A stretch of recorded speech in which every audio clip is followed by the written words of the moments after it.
Assalamualaikum warahmatullahi wabarakatuh. Innal hamdalillah nahmaduhu wa nasta'inuhu wa nastaghfiruh wa na'udzu billahi min shururi anfusina wa min sayyiati a'malina. Man yahdihillahu fala mudilla lahu wa man yudlil fala hadiya lahu.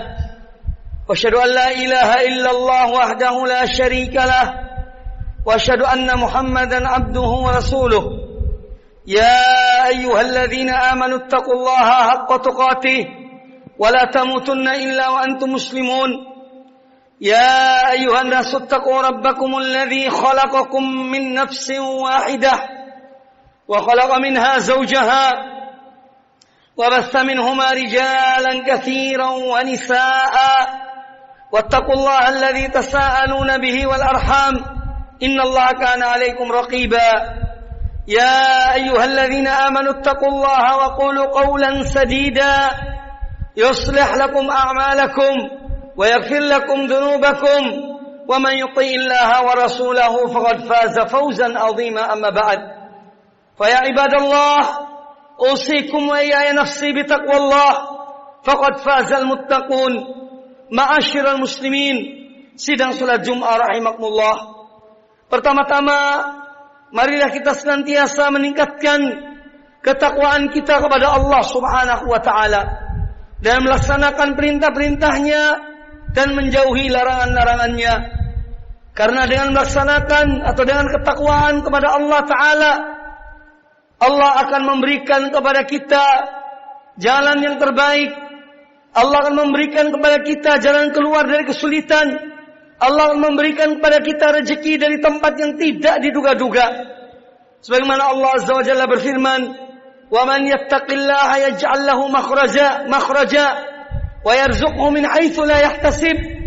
Dan barang siapa yang bertakwa kepada Allah, niscaya Allah akan memberikan kepadanya jalan keluar dan memberikan rezeki dari tempat yang tidak diduganya. Ma'asyiral muslimin, sidang salat Jumat rahimani wa rahimakumullah.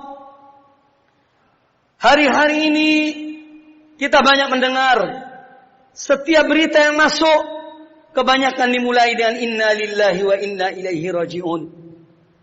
Berita itu kepada kita yang diberitakan saudara kita bahwa fulan bin fulan telah meninggal. Fulanah binti fulan telah meninggal. Dan suatu saat kita pun akan diberitahukan, kita pun akan disebarkan, di-share ke teman-teman bahwa fulan telah meninggal. Namun yang terpenting dari itu adalah apa yang kita persiapkan untuk diri kita dalam menghadapi satu hari yang pasti dan tidak mungkin tidak. Oleh karena itu Nabi kita Muhammad sallallahu alaihi wasallam, beliau telah memerintahkan kepada kita untuk apa? Selalu mengingat akan kematian.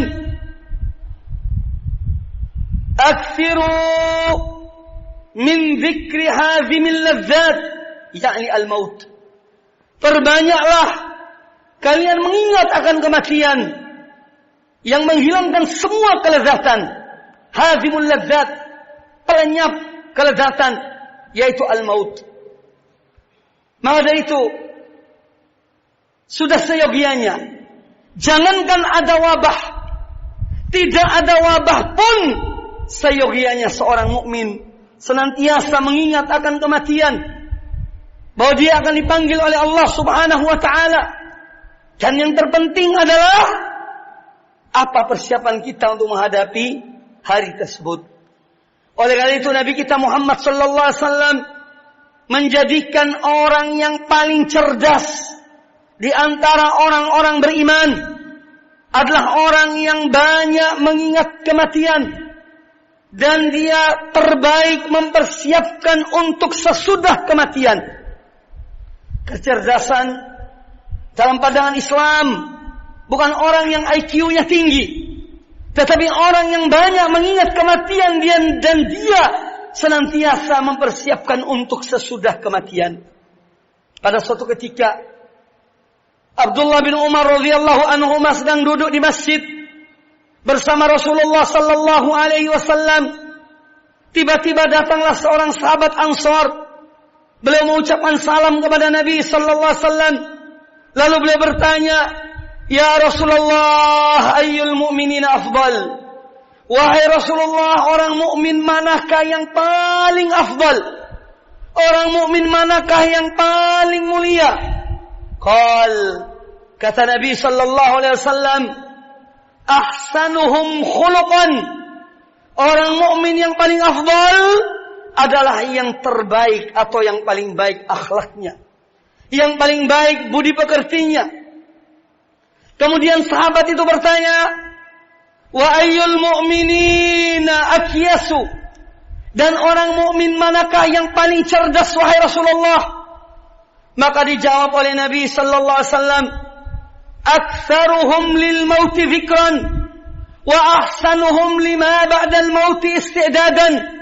Orang mukmin yang paling cerdas adalah orang mukmin yang paling banyak mengingat akan kematian dan paling baik persiapannya untuk sesudah kematian. Itulah kecerdasan yang didefinisikan oleh Sayyidul Mursalin, Nabi kita Muhammad sallallahu alaihi wa alihi wasallam.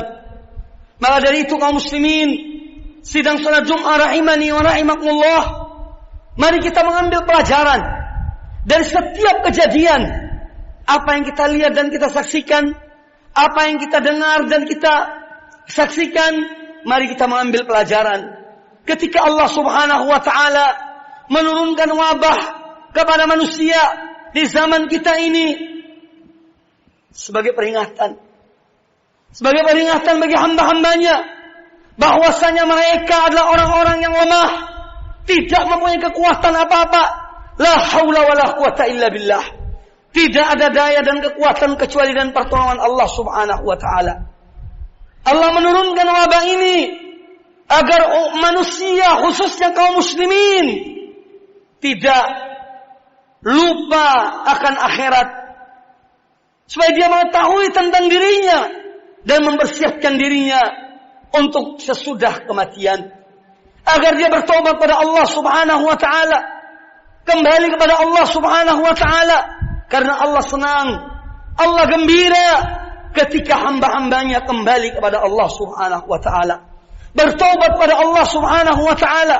Maka dari itu kaum muslimin rahimakumullah, marilah kita dalam menghadapi apa yang kita hadapi, kesulitan-kesulitan yang kita hadapi, yang pertama, hadapilah dengan penuh keyakinan kepada Allah Subhanahu wa taala, bahwa Allah Subhanahu wa taala zat yang Maha Pengasih dan Penyayang.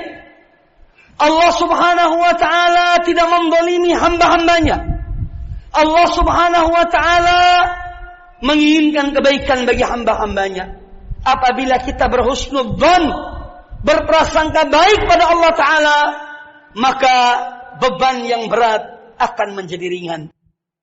Yang kedua, hendaklah dalam menghadapi ini semuanya kita kembali kepada Allah taala dan bertaubat, memohon ampun pada Allah taala, karena memohon ampun dan mengakui kesalahan, mengakui dosa-dosa kita adalah salah satu sebab seorang hamba diampuni oleh Allah Subhanahu wa taala.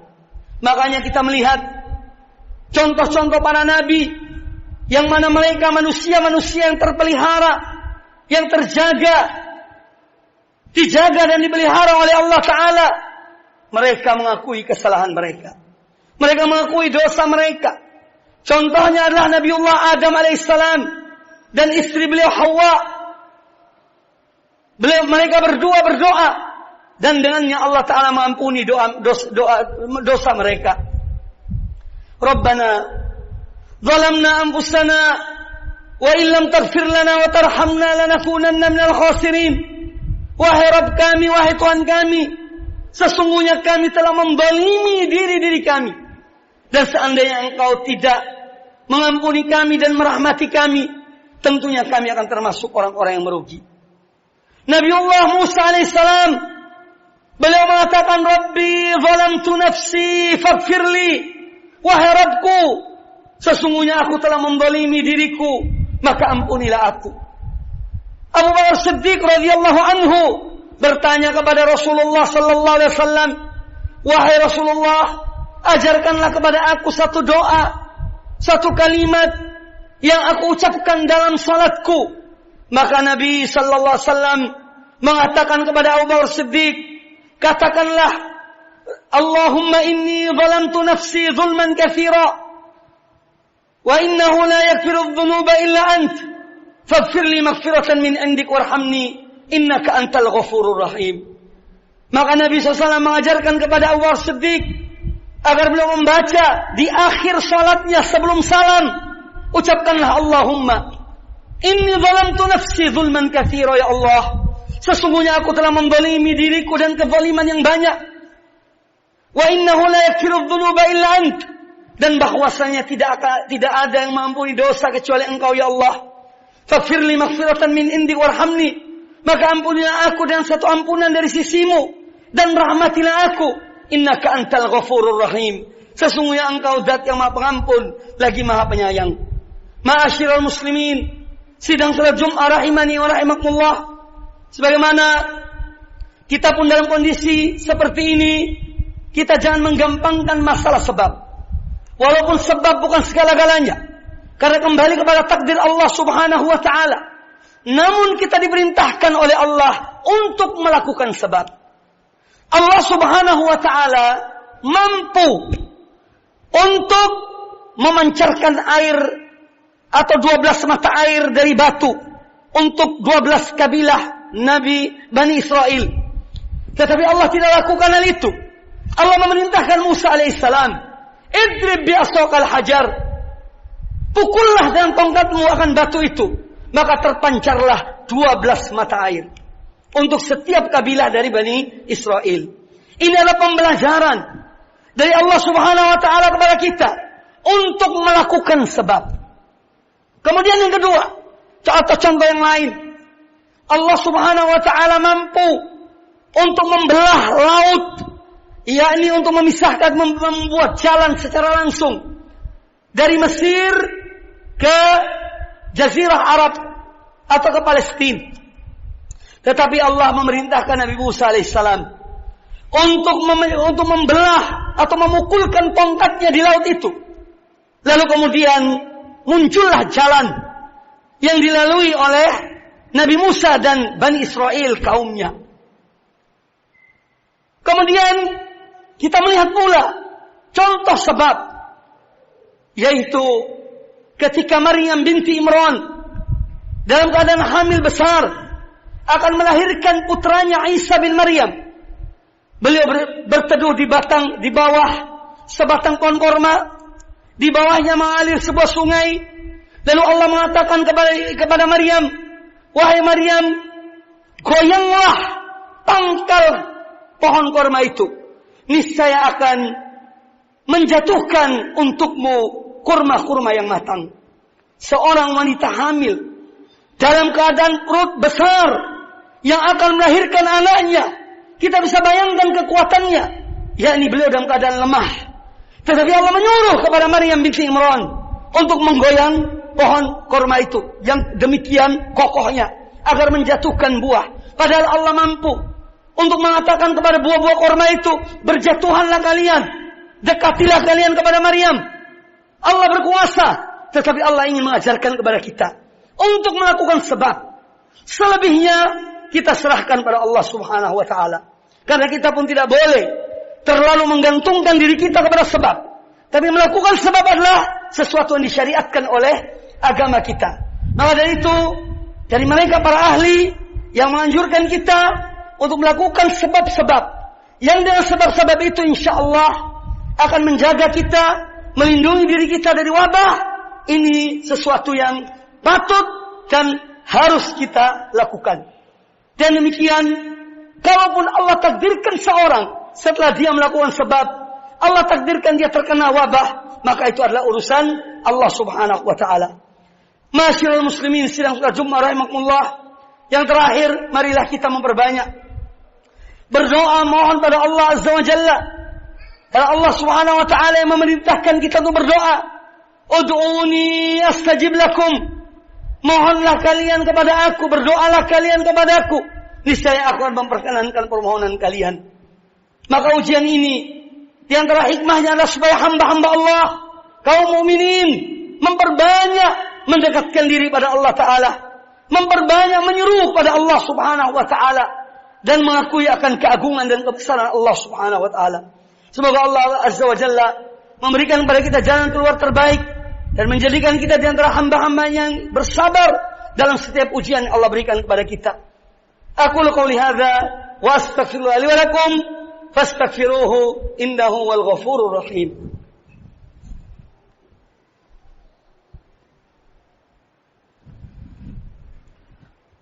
Alhamdulillahi rabbil alamin wal aqibatu lil muttaqin wa la udwana illa 'alal zalimin.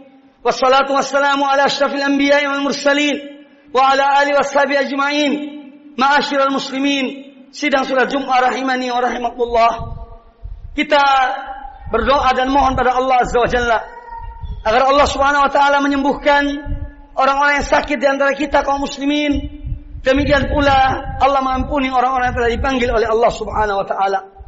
Dan kita terus mendekatkan diri pada Allah taala dengan memperbanyak ibadah, memperbanyak amal-amal kebaikan dan amal saleh, agar ketika kita dipanggil oleh Allah Ta'ala dalam keadaan husnul khatimah, mati dalam keadaan baik, mati dalam keadaan ibadah pada Allah Subhanahu wa Ta'ala. Ini yang menjadi idaman setiap orang beriman. Dan kita bertawakal pada Allah Ta'ala, menyerahkan semua kepada Allah Subhanahu wa Ta'ala. Allah Maha mengetahui hikmah-hikmah di balik ini semuanya. Yang jelas kita tidak boleh, yang pertama, prasangka buruk kepada Allah Ta'ala. Yang kedua, kita tidak boleh putus asa dari rahmat Allah Subhanahu wa Ta'ala. Semoga bermanfaat. Innallaha wa malaikatahu yusholluna 'alan nabi. Ya ayyuhalladzina amanu shallu 'alaihi wa sallimu taslima. Allahumma shalli 'ala Muhammad wa 'ala ali Muhammad kama shallaita 'ala Ibrahim wa 'ala ali Ibrahim innaka Hamidum Majid. Allahumma barik 'ala Muhammad wa 'ala ali Muhammad كما باركت على إبراهيم وعلى آل إبراهيم إنك حميد مجيد. اللهم اغفر للمؤمنين والمؤمنات والمسلمين والمسلمات الأحياء منهم والأموات إنك سميع قريب مجيب الدعوات. اللهم أعنا على ذكرك وشكرك وحسن عبادتك. اللهم اشف مرضانا ومرضى المسلمين وارحم موتانا وموتى المسلمين. اللهم أعز الإسلام والمسلمين وأذل الشرك والمشركين. اللهم أهلك الكفرة والمشركين أعداءك أعداء الدين. اللهم اغفر لنا ولوالدينا وارحمهما كما ربيانا صغارا. ربنا هب لنا من أزواجنا وذرياتنا قرة أعين واجعلنا للمتقين إماما. ربنا اغفر لنا ولإخواننا الذين سبقونا بالإيمان ولا تجعل في قلوبنا غلا للذين آمنوا ربنا إنك رؤوف رحيم. ربنا آتنا في الدنيا حسنة وفي الآخرة حسنة وقنا عذاب النار. ربنا تقبل منا إنك أنت السميع العليم وتب علينا إنك أنت التواب الرحيم. عباد الله إن الله يأمر بالعدل والإحسان وإيتاء ذي القربى وينهى عن الفحشاء والمنكر والبغي يعظكم لعلكم تذكرون. فاذكروا الله يذكركم واشكروا على نعمه يزدكم ولذكر الله أكبر. وأقيموا الصلاة.